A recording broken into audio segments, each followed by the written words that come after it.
Hello everyone, welcome back to Clusterbmilkshake. I am your host, along with support puppet Mr. Chicken. Yes! Today we're going to talk about the narcissist's ex.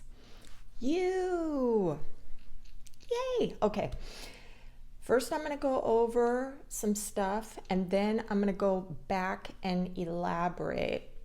So before the keyboard warriors come out and start typing without understanding everything that I've said in here, I want you to tape up your hands and zip it.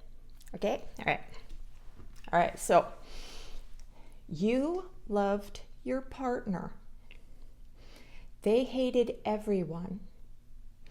Over time, you began to hate yourself. And now you hate everyone. You crucify all who won't hate the way you hate. Then you manipulate with your victimhood. Pity me. Feel guilt and shame. You have become them. Now I'm going to go back to the top and we're going to elaborate which each one of these things mean, okay? And this can resonate with some, not with others, maybe a few things, maybe not others. But as I see over social media, and the people that I talk to, this goes down a lot in, Prison Planet, Chinatown. Okay? All right. So you loved your partner. This is because your ex, your narcissistic ex, is idealizing you. You are sharing in this idealization. Me, the narcissistic person, is putting you on a pedestal. This is making you put me on a pedestal as well. We are a team. We're going to conquer the world. This is my traits of perfect love. And I am projecting that onto you, making you my perfect partner. Okay? This, obviously goes along with the love bomb or the honeymoon stage. All right, some people, there's levels to love bombery. All right, but it's fast and furious. Okay, they hate everyone. This is because paranoia, no trust of others. They also envy others and believe that others envy them. So they see other people as below them, and then they're pissed off if they envy other people. Believe me, I know. They hate themselves, and this is shame programming from their childhood, which is projected onto you. My last video goes deep into narcissists projecting their shame and punishing you for their own shame. Okay, go watch that if you want to get deep into that. Okay, over time you begin to hate yourself. This is their projection of all the ugly garbage inside of themselves coming out and dumping it into you. You're the trash can, so they don't have to live with it anymore, or for a minute, and then you have subconscious triggers. Why are you attracted to narcissistic people all the time? It's because you either grew up in that type of environment with narcissistic people. It feels like home being with this person. You could be somebody who falls in love easily, or you have fantasies of perfect love too. And finally, the person that you were with that was supposed to be your ideal love and everything, you feel betrayed. So this is why you begin to hate yourself because you feel shameful about yourself. You're going to blame yourself. It's unfortunate that narcissistic people or, toxic flavored people projecting their shame are going to erode your self-worth. And unfortunately, this is what makes you hate on yourself. And please don't ever unalive yourself. There is a way out of this, and I'm going to tell you, okay? I'm going to tell you how. Okay. And now you hate everyone. You have become hypersensitive to criticism, and everybody's a narcissist now. Everybody's a narcissist. Now, I'm not saying that everybody does this, but a lot of these YouTube channels, TikToks and such would not be getting all of these watches and likes and everything like that if it wasn't how the empath gets revenge on the narcissist. All right. You crucify all who won't hate the way you hate. You believe that you are being gaslit all the time because your reality doesn't match with other people's.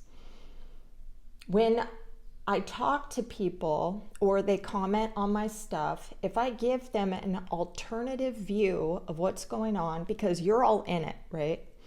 You're all swarmed up in this gobbledygooky stuff. Your neurotransmitters have taken on new pathways. So, and I get it.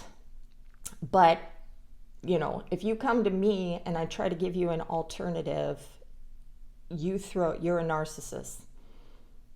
You're cutting off communication, just throwing that in my face, not knowing all the work that I have done, not knowing how I'm trying to help you, but you're cutting off communication that way. Now, not everybody does this, of course, but it gets into this. Manipulating with your victimhood. Because of your guilt and shame, that is how you feel. You're projecting it now onto other people. You're telling them that they should feel guilty and shameful for not keeping you in that victim state. Now, we're going to go over how to get you out of this and stuff. This does not take away from what has happened to you.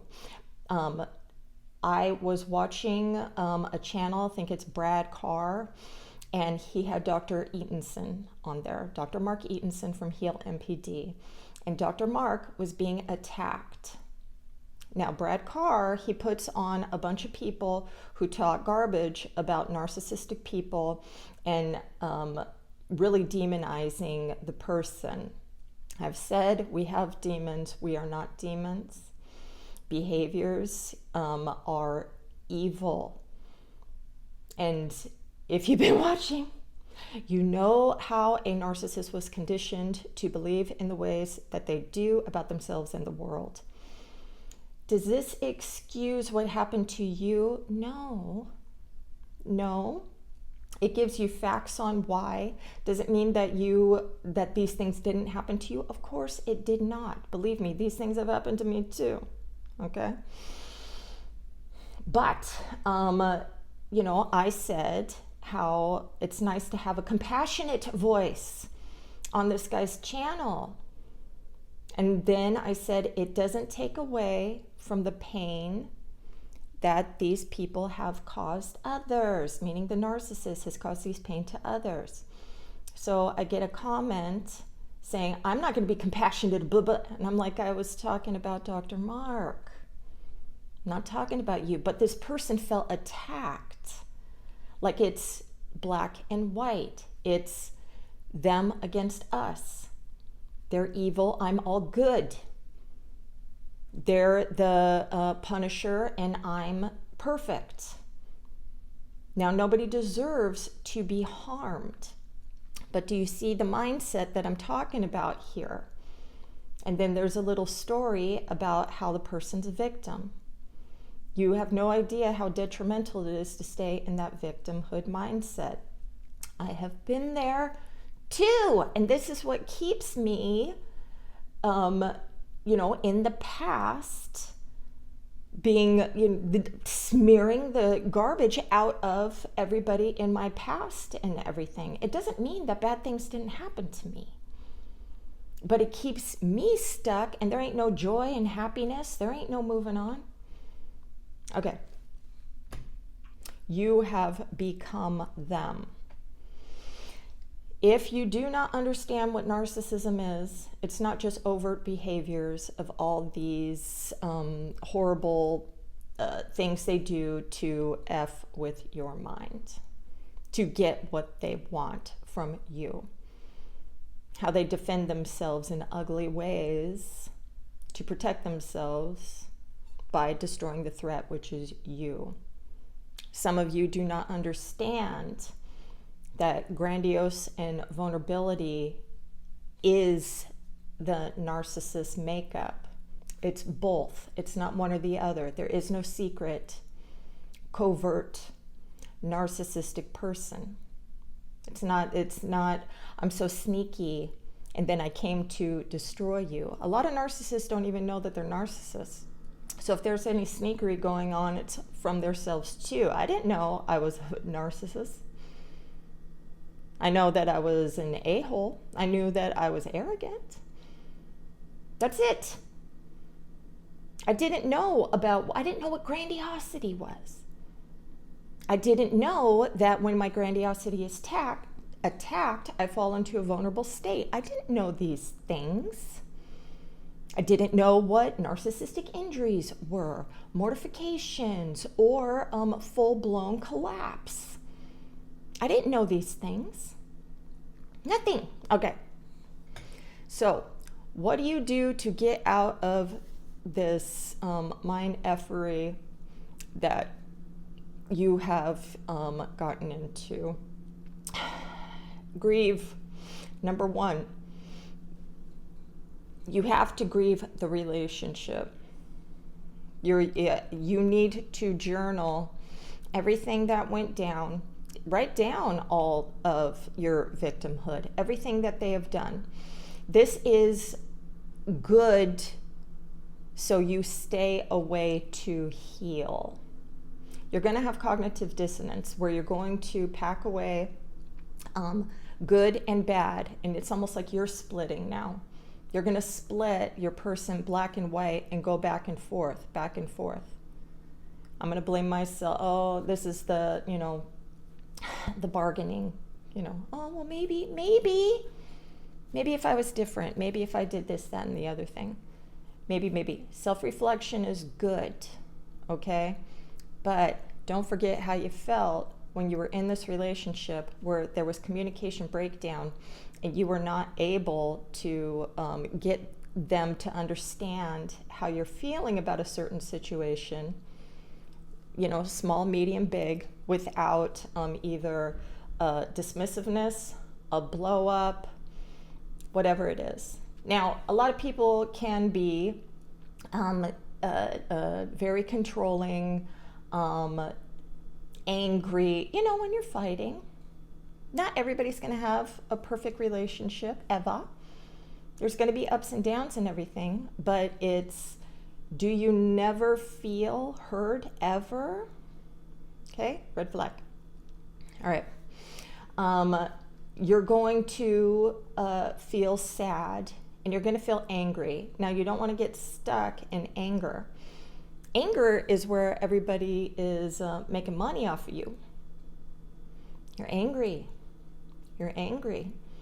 Well, let me tell you why you should be angry and stay angry. Let me tell you. Click like, share, subscribe. Okay? You want to learn about yourself and you want to learn about them. Now, you're not a therapist. Not everybody that you call a narcissist is a narcissist, but they have either traits or they're dealing with something completely different that mirrors narcissism.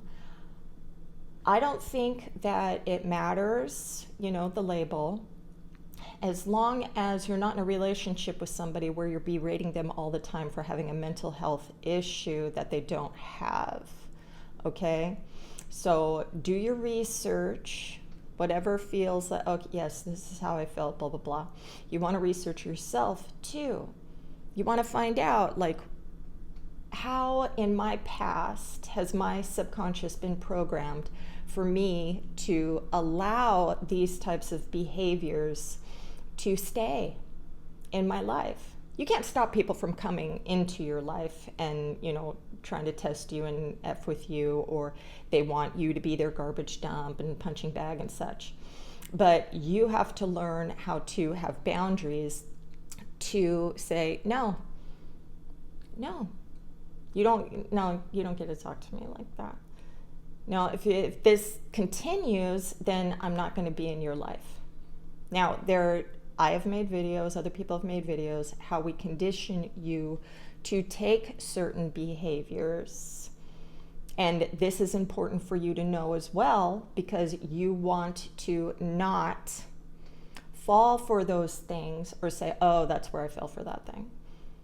Oh, that's where my need to fix, my need to feel loved and accepted and validated. This is why I kept begging this person to hear me. I've done this too, okay? It would be so awesome if I was just this predatory devil who never gets hurt or never was hurt, or I just fell out of the vajay with my rubber wings. That's not real, okay? Now, have some compassion for yourself. Don't hate on yourself. Try not to hate on yourself. If you feel, if you've been shame dumped your whole life and now you're just realizing these feelings because of this person that you were with that triggered this revelation, that happened to me. I'm going to say don't, but you can't help yourself. But be aware that when you fall into this spiral of blaming yourself, hating yourself, I've done that. Okay. Lessons learned from this relationship. What did you learn about yourself? What did you learn? Did you learn new boundaries? Did you learn that I don't need to believe everything that is told to me as face value, that learning how to trust somebody takes consistency? This will keep you from falling into a love bomb type Fast and Furious relationship with anybody else, okay? Lessons learned also is reading up on what real relationships are supposed to look like, how to fix and repair fights, and how to grow in that relationship, because we don't know. We're not born knowing. Most of our parents do not know how to, fucking over 50% of marriages end in divorce. And some, do understand and are good guides, but, a lot of us don't have that, okay? So learn from others and then grow from this past relationship that you were in. Can I side note for a second? I don't want you guys to be jumping into new relationships until you go through this process. I've talked to too many people who jump right into a new relationship, destroy that new person, and you feel even worse. Okay? All right. When you are getting information from outside sources, ask yourself, does it empower a healthy growth mindset, or does it keep you in defensive armor of victimhood, which makes you turn into the punisher? Okay? So I went through all of this. I was predatorized before I knew about my diagnosis. Several years later, I'm talking like 15, 18 years later or whatever. For me, it was having a narcissistic collapse after, being in a predatory situation on the internet. And it actually made me become worse. It almost triggered my regular narcissistic behavior, because it's not all like evil, demonic, and domineering, and I can work things out with people,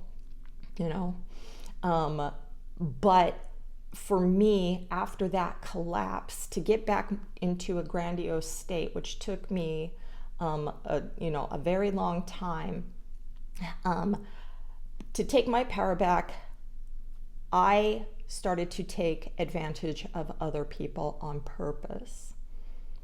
So before being unaware and just being grandiose, vulnerable, back and forth, whatever happens through life, and I was always a self-helper, so I'm always trying to learn, more about myself so I can keep my environment smooth as possible. But, it doesn't take the narcissism away, but it kind of chills it a bit. But I started to turn into a worse person because of this collapse. When things like this happen, doors open for darkness to come in, or for the light to break through the darkness. And for me, I let the dark come through. I wanted to punish, and because I couldn't punish that person, I started punishing everybody else around me. The only way for me to get get those chains off of me, or get that demon out of me, was forgiveness. The day that I was able to forgive in my heart, not go to that fuck, in my heart, because I understood, I was learning, what trauma bonds were and such. But I was able to forgive both of us for that experience. And then the chains broke, and I was done. And that day he tried to hoover me back. It was 5 years. Do you want to be stuck 5 years in hate, self-loathing, shame, punishment, hurting other people, calling everybody a narcissist, just to get your power back? No. Not even I wanted to do that, in the long run. I felt like shit. I felt like this cow chewing cud. There was no bright, yay, life is good. No, life was a flat line. So until I was able to forgive the whole situation and ignore the Hoover, I was able to move on until a new door opened for darkness. Do you know how hard it is for a narcissistic person to not be tempted by the dark side of the force? Because of our grandiosity, our wants for perfect love, fame, wealth, because of our envy, all of that shit. And when we get into these types of relationships, that's when exploitation comes in, okay? But anyway, so for a narcissistic person, I believe that we do have to have a come to Jesus moment, because only Jesus is going to show us how loved we are. We've been told that we were unlovable our whole life. It was fake love and everything. We ended up to survive through being fake ourselves, our false self, and hurting others because of our projections. So when we find out that, wait, I am lovable, whole, all the time. It's consistent. That I'm, number one, I don't need to look for that type of love anyplace else. I can forgive others easily. And, you know, there's just so much wonderful information out there about, you know, how not to feel guilt and shame. It's wonderful. So anyways, I hope that was helpful. Have a great day. And what do we say? We love you.